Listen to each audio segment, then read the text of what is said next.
Tales of Estolia. Written by Sashina Kerfman. Volume 1. The Promise of Zacharias. Part 6. Prophecy.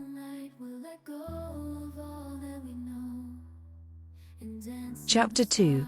Questions.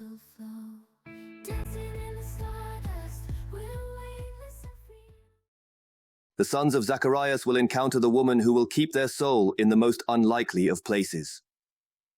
The key ingredient that must always be at the forefront of their mind is that when deity provides the aura, they must be willing to see and act upon it.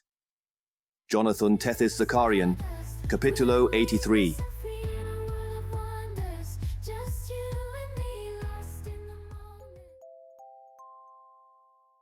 The waitress paused by them and asked if they wanted another drink, or something to eat. Her companion ordered another of the rainbow drinks for her and a drink for himself. He was charming and personable to the waitress, and Kenzie's opinion of him went up. She was always impressed by people who could treat those in the service industry with respect and dignity.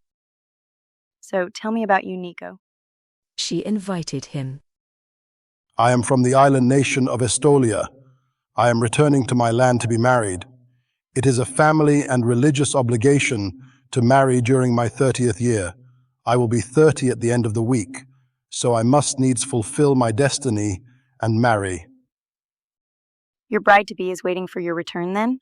She asked. She felt a little let down to discover this man, who was so flirtatious with her, was already taken. No, indeed.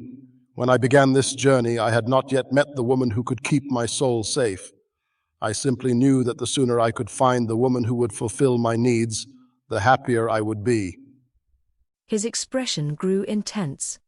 May I ask you 2 questions, Kenzie? Will you promise to answer them truthfully? She nodded and took a long sip of her fresh rainbow-colored drink. I found myself wondering, the instant I saw you, if my first overwhelming impression of you could possibly be correct. His eyes searched hers, as if seeking answers in their multicolored depths. From the moment the thought came to me, I knew it was essential I determine if it was true. It seemed unlikely, in this era, in your country, for a woman of such exceptional beauty, such exquisite presence to be untouched. And yet, Kenzie, that was the thought that came to me when first I saw you. Will you confirm that you are, in fact, untouched? Kenzie felt a flood of warmth rise to her face. She was not sure if he was asking what she thought he was. After a second, when he continued to wait, she sought clarification. You're asking if I'm a virgin? He nodded and waited. She remembered Mark's words on the topic, how men did not want all the tears, blood, and inexperience of a virgin in their bed. Lifting her chin, she admitted. I am. Do you make it a hobby to go around trying to figure out whether women have had sex?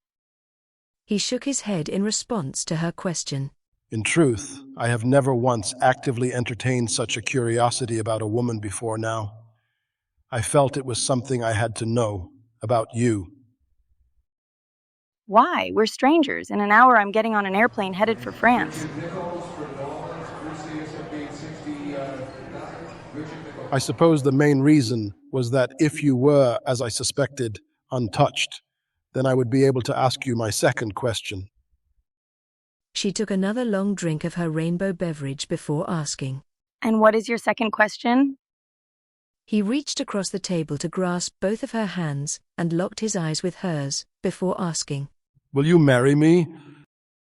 She was left speechless. Here was a man who was an 11 on the Richter scale of male good looks somehow asking her to marry him. You're serious?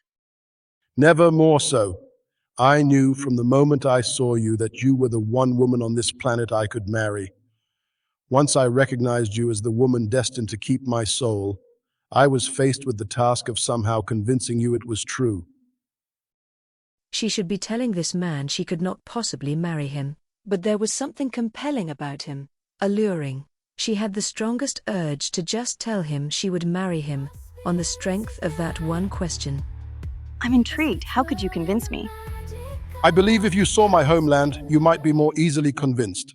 Would you be willing to accompany me to Estolia? It is a beautiful land. We do not allow tourists, but it is a rich nation. And every invited visitor we have ever had has told us how fine and inspiring our land is. I could give you a most delightful vacation, treat you like a princess, and you could decide there. My mother taught me to not take rides or candy from strangers. I'm not sure it would be wise to just allow you to take me to your homeland. Alternatively, I could follow you to France, court you, seduce you, and thereby convince you. His voice was low and sexy, and when he spoke about seduction, she felt he was already seducing her nerve endings into compliance. I don't know why I'm tempted to accept your proposal. Kenzie said, feeling as though the mental clarity she normally enjoyed was missing. She glanced at her drink.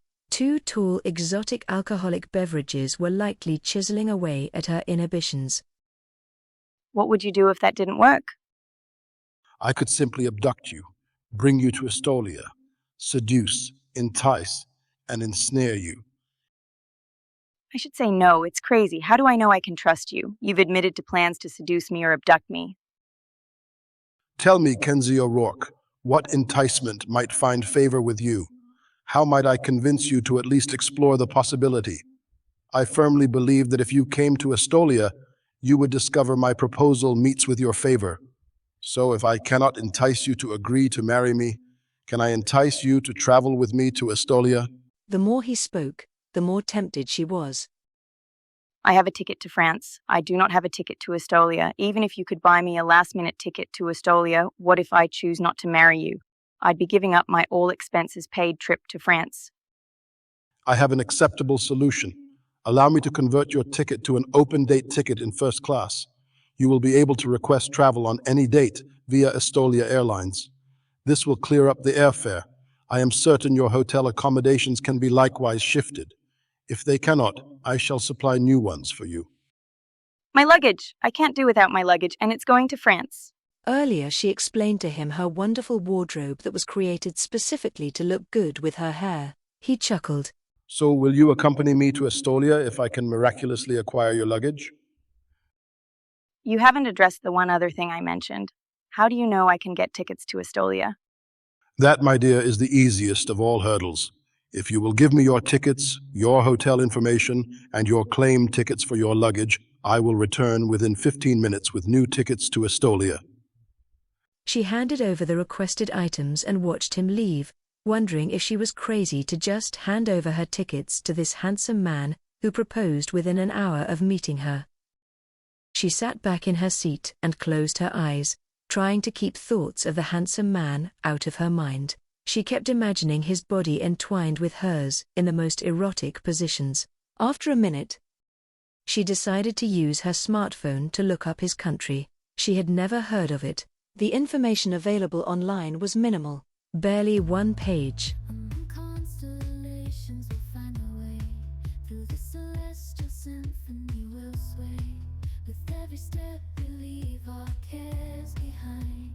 Estolia, one of the Balearic Islands situated between Mallorca and Ibiza in the western Mediterranean Sea, southeast of Spain, sometimes referred to as Pequeño. 2020 census data puts the population at 13,293. Founded in the year 720 BCE by the prophet Zacharias and his wife Estoliana. They established both the nation and a religion at the same time. The nation has a hereditary monarchy but is primarily a theocracy. The current monarch is Leonidas Agamemnon Zacharian. In the Estolian religion, men are constrained to marry at the age of 30, and there are restrictions as to whom they can marry. All marriages must be approved by the leader of the religion, usually the younger brother of the king. Desiree Andorra of Barcelona won the gold medal in dressage in the 2020 Tokyo Olympic Games. Her horse, Cimitarra de España, is an Andestolian warmblood. These talented horses originate in northern Estolia. The Walled Swan is indigenous to the Balearic Islands but can now only be found in Estolia. Tourists are not accepted. Travel visas are strictly limited.